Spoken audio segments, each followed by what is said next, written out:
bakit hinayaan nila na ngayon lang lumabas itong bilyon o bilyon na corruption? Ano bang ginagawa ng ombudsman before? Umupo lang sa lamisa nila dyan, maghintay lang ng compliance. Pag DPWs, okay lang. Isa si former Ombudsman Samuel Martires sa mga umano'y dahilan kung bakit tila sumabog ang korupsyon sa Department of Public Works and Highways.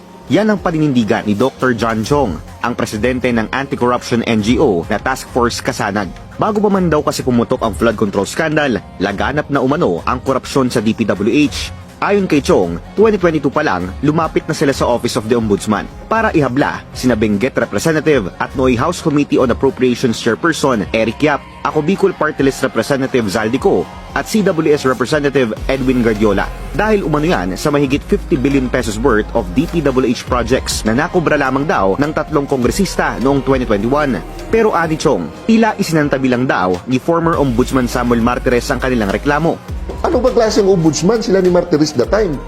Ba't hinayaan nilang lumaki ang baha? Ba't hinayaan nilang 100 billion o pilang bilyon ang nalustay? Hindi pa ba mananagot ang ombudsman dyan? Hindi pa ba mananagot ang COA dyan? Just my question. Kailangan pa sagutin ng ombudsman before kasi nag-file na kami. Ang request namin, Sir Ombudsman, the task force ko sana, kailangan ng tulong nyo for fact-finding. Mutuo proprio. Hindi naman kami investigador.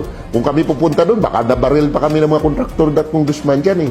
Ayon sa isinumiteng liham ni Chong sa Ombudsman noong 2022, stockholder umano si Yap ng Earthyard Corporation. Isinasaad sa liham na importer at supplier daw ng unpatented o fake materials from China ang nasabing kumpanya base raw sa kanilang investigasyon at mga hawak na dokumento.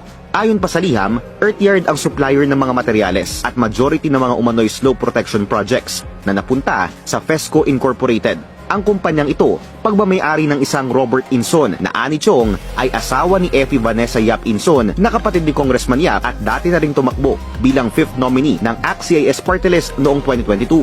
Dagdag pa sa liham ni Chong noong 2022, majority umano ng budget para sa 2021 slope protection projects ay allocated kina Yap, Co at Guardiola.